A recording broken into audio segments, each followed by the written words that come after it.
Nipah virus নিয়ে আতঙ্ক নয়, সচেতনতা জরুরি। গুজব নয়, জানুন বৈজ্ঞানিক সায়েন্টিফিক্যালি ট্রুথ। কি করব কি করব না, স্পষ্ট বার্তা আজকে ভিডিওর মাধ্যমে জানুন। আজকের এই সময়ে নিপা ভাইরাস নিয়ে কিছু বিষয় নিয়ে কথা বলা দরকার বলে মনে করছি।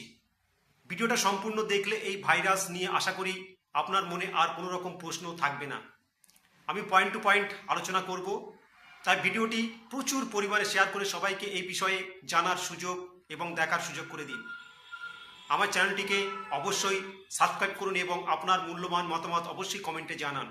নিপা ভাইরাস ফ্রুট ব্যাট নামক এক নির্দিষ্ট প্রজাতির বাদুড়ের দেহে প্রাইমারি বা ন্যাচারাল হোস্ট হিসাবে থাকে, অর্থাৎ এটা একটা ভাইরাস। এই ভাইরাসের নাম হচ্ছে নিপা এবং নিপাটা এসছে একটা জায়গার নাম থেকে। সেই জায়গাটা হচ্ছে মালয়েশিয়ার একটা গ্রাম। এই গ্রামটার নাম হচ্ছে সানগুই নিপা বলে একটি জায়গা থেকে কিন্তু এই নিপা ভাইরাসটা এসছে। NIPAH। এই নিপা এখন মানুষের মনে আতঙ্ক তৈরি করছে। অবশ্যই আতঙ্কিত হবেন না, গুজব ছড়াবেন না। এবং এই যে নিপা ভাইরাস, এটা কিন্তু বললাম যে বাদুড়ের দেহ, একটা নির্দিষ্ট প্রজাতির বাদুড়ের দেহে কিন্তু ন্যাচারাল ডিজার্ভার হিসাবে বা প্রাইমারি হোস্ট হিসাবে কিন্তু থাকে। এটা কিন্তু পরীক্ষায় পাওয়া গেছে অন্য কোনো প্রাণীর দেহ কিন্তু ন্যাচারাল হিসাবে থাকে না। এটা জন্মগতভাবেই বাদুড়ের দেহের মধ্যে থাকে এবং সেখান থেকেই বিভিন্নভাবে মানুষের মধ্যে ছড়ায়, ডাইরেক্ট মানুষের মধ্যে ছড়ায় বা অন্য কোনো পশুর মাধ্যমে। সেটা শুকর হতে পারে, শুকর খামারে যারা কাজ করে বা ঘোড়ার খামারে যারা কাজ করে, তাদের নিয়ে যারা নাড়াচাড়া করে, তাদের মাধ্যমে কিন্তু মানুষের মধ্যে ছড়াতে পারে। 1998 কি 1999 সালে এই ভাইরাসটি মালয়েশিয়াতে প্রথম আউটব্রেক হয়, অর্থাৎ পৃথিবীর মধ্যে প্রথম মালয়েশিয়াতে কিন্তু এই ভাইরাসটা দেখা যায়। তো যেটা বললাম, নিপা ভাইরাস তো এক নির্দিষ্ট প্রজাতির বাদুড় থেকে মানুষের মধ্যে ছড়ায়। এটা এখনো পর্যন্ত পরীক্ষাগারে গবেষণায় প্রমাণিত হয়েছে। এখন যে মানুষের মধ্যে এই ভাইরাস ঢুকছে তার দেহরসের মধ্যে, অর্থাৎ রক্ত, লালা, থুতু, কফ বা মিউকাস ইত্যাদির মাধ্যমে অন্যজনের শরীরে কিন্তু প্রবেশ করতে পারে। হাসপাতালে যারা কাজ করে, বিভিন্ন নার্স বা সেবক বা কেয়ার গিভার আমরা বলে থাকি, তাদের মাধ্যমে কিন্তু অন্যজনের মধ্যে ছড়াতে পারে। অর্থাৎ যারা সেখানে যাচ্ছে, যে সমস্ত পেশেন্ট, সেই পেশেন্টের মধ্যেও ছড়াতে পারে। এবং অবশ্যই এটা জেনে রাখুন, এই ভাইরাস কিন্তু বাতাসের মাধ্যমে ছড়ায় না। এখন জানুন কি কি প্রাথমিক লক্ষণ বা সাইন সিমটম দেখা দেয়। প্রথমত জ্বর হতে পারে, সেটা মডারেট ফিভার, হাই ফিভার, মাথা ব্যথা অর্থাৎ হেডেক, হেড পেন, গা ব্যথা বা বডি এক, বডি পেন, বমি, নসিয়া, ভমিটিং বা বমি টেন্ডেন্সি হতে পারে, মাথা ঘোরা যেটাকে বললাম আমরা ভার্টাইগো, ডিজিনেস, অজ্ঞান হয়ে যাওয়া অর্থাৎ সেন্সলেসনেস হয়ে যায়, খিঁচুনি, কনভালশন হতে পারে এবং মারাত্মক যেটা পাওয়া গেছে সেটা হচ্ছে এনকেফালাইটিস বা মস্তিষ্কের সংক্রমণ হতে পারে। এইটা হলে কিন্তু মারাত্মক হয় এবং এর থেকে পেশেন্টের মৃত্যু হার কিন্তু অনেক বেশি।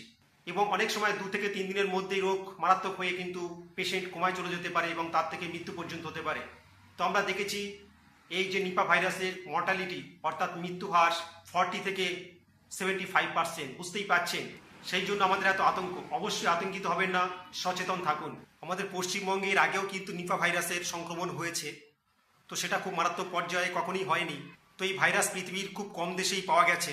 প্রথম তো বললাম মালয়েশিয়া একটা দেশ, যেটা বারে বারে আমরা দেখেছি, এবং তারপরে বলো বাংলাদেশ। বাংলাদেশেও কিন্তু মাঝে মাঝে এটা হঠাৎ করে আক্রমণ হয় এবং এই শীতকালেই এটা বেশি দেখা দেয়।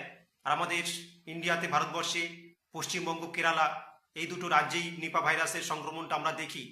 তো এখন রিসেন্ট আমরা দেখেছি বারাসাতে 2 জন নার্স এই ভাইরাসে অ্যাফেক্টেড হয়েছে। অর্থাৎ আমাদের পশ্চিমবঙ্গের টোটাল পপুলেশন হচ্ছে 10 কোটির উপর, তার মধ্যে মাত্র 2 জন কি আরও কিছু হয়তো পাওয়া যেতে পারে। তো তাদের পরীক্ষা নিরীক্ষা চলছে। 10 কোটির মধ্যে যদি 2-4 জনের হয়ে থাকে সেটা খুবই কম, মানে শতাংশের হিসাবই আসে না। অতএব এই নিয়ে অবশ্যই সাধারণ মানুষের আতঙ্কিত হওয়ার কিছু নেই। তো এখন আসুন ছোট্ট করে আলোচনা করি যে এই যে নিপা ভাইরাসের ট্রিটমেন্ট বা চিকিৎসা ব্যবস্থা কি আছে। সত্যি কথা বলতে কি আমাদের হাতে কিন্তু কোনো ম্যাজিক নেই যে ভ্যাকসিন বলুন বা অ্যান্টিভাইরাল যে সমস্ত ড্রাগ বিভিন্ন রোগের ক্ষেত্রে, বিভিন্ন ভাইরাসের ক্ষেত্রে আছে। তো নিপা ভাইরাস এর বিরুদ্ধে সত্যিকারের কোনো ট্রিটমেন্ট প্রসিডিওর নেই। যখন যেমন সমস্যা হবে সেই অনুযায়ী ট্রিটমেন্ট করতে হবে। অর্থাৎ গা বা ব্যথা হলো, জ্বর হলো, নসিয়া, ভমিটিং হলো, বমি হলো, এই সমস্ত কমানোর জন্য যে সমস্ত ঔষধ আমাদের সামনে আছে সেইগুলো আমরা দিতে পারি। এর কোনো ভ্যাকসিন বা অ্যান্টিভাইরাল নির্দিষ্ট কোনো ঔষধ দিয়ে কিন্তু নিপা ভাইরাসটাকে আমরা নির্মূল করতে পারি না, রোগটাকে সারাতে পারি না। সেই জন্য এটা নিয়ে অবশ্যই সাবধান হতে হবে। এবং সমস্যা যদি আপনি দেখেন, যেগুলো সাইন সিমটম বললাম, সেই সমস্ত সমস্যা যদি আপনার হয়, তাহলে অবশ্যই আপনার নিকটবর্তী কোনো সরকারি হসপিটালে গিয়ে দেখাতে হবে। এবং যদি প্রয়োজন মনে করে, তারাই আপনাকে ভর্তি নেবে এবং ভর্তি নেওয়ার পরে তাদের যে চিকিৎসা প্রোটোকল আছে, চিকিৎসা যে পদ্ধতি আছে, সেই অনুযায়ী আপনাকে ট্রিটমেন্ট করবে। তো অবশ্যই এটা নিজের থেকে কোনো হোম রেমেডি ট্রিটমেন্ট করবেন না, এটা খাবেন ওটা খাবেন, এটা করবেন ওটা করবেন, এভাবে অবশ্যই নিপা ভাইরাস থেকে নষ্ট করা যায় না, মারা যায় না। এখন আমি আলোচনাতে আসি কি করবেন কি করবেন না। নাম্বার 1 হচ্ছে খোলা খেজুরের রস অবশ্যই পান করা যাবে না, কারণ খেজুরের রস এই শীতকালে আমরা প্রচুর পরিমাণে পাই, চারিদিকে এখন খেজুরের রসে রমরমা। তো এই যে খেজুরের রস কিন্তু বাদুড় খেতে আসে, কিছু পিকচার দিলাম, পিকচার দেখলেই বুঝতে পারবেন। আপনারা গ্রাম অঞ্চলে খেজুরের রস যেখান থেকে সংগ্রহ করা হয়, সেই খেজুর গাছের কিন্তু এই রস বাদুড়দের প্রিয়, মিষ্টি, এবং বাদুড়রা খেতে আসে রাত্রে বিশেষ করে। এবং সেই বাদুড়ের যদি এই ভাইরাসটা তার মধ্যে থাকে, সেখান থেকে কিন্তু ভাইরাসটা যে পাত্রে খেজুরের রস সংগ্রহ করা হচ্ছে, ভাঁড় বা হাঁড়িতে সংগ্রহ করা হচ্ছে, সেখানে কিন্তু প্রবেশ করে এবং তার থেকে মানুষের যদি খেজুরের রস খোলা খায়, সেখান থেকে হতে পারে। তবে খেজুরের গুড় যেটা আমরা বলি, খেজুরের রস ভালোভাবে জাল দিয়ে যে গুড় তৈরি করা হয়, তার মধ্যে ভাইরাস থাকে না, সেই গুড় আপনারা খেতে পারেন, তাতে কোনো সমস্যা হওয়ার কথা নয়। নাম্বার 2 বলবো, বাজারের কাটা ফল অবশ্যই খাবেন না। নাম্বার 3, গোটা ফল বাড়িতে কিনে আনুন এবং খুব ভালোভাবে ধুয়ে তবে খাবেন। নাম্বার 3, জ্বর এবং নিউরোলজিক কোনো লক্ষণ সাইন সিমটম দেখা দিলে অবশ্যই দ্রুত হাসপাতালে যোগাযোগ করুন। সন্দেহজনক রুগী দেখে তার সঙ্গে দূরত্ব বজায় রাখুন। মাস্ক এবং বারবার হাত ধোয়া অবশ্যই জরুরি। এই নিয়মগুলো যদি আমরা পালন করতে পারি এবং আমরা যদি সচেতন থাকি, তাহলে নিপা ভাইরাস নিয়ে কোনো রকম আতঙ্কের কিছু নেই। তবে সাবধানতা জরুরি।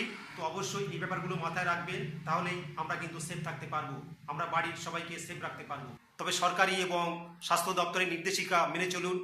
সমস্যা হলে আমরা ডাক্তাররা তো অবশ্যই আপনাদের পাশে আছি। আজকের বিষয়ে যদি কোনো কোশ্চেন, কোনো প্রশ্ন থাকে, অবশ্যই নির্দ্বিধায় আমার কমেন্ট বক্সে জানাবেন, আমি অবশ্যই রিপ্লাই দেওয়ার চেষ্টা করব।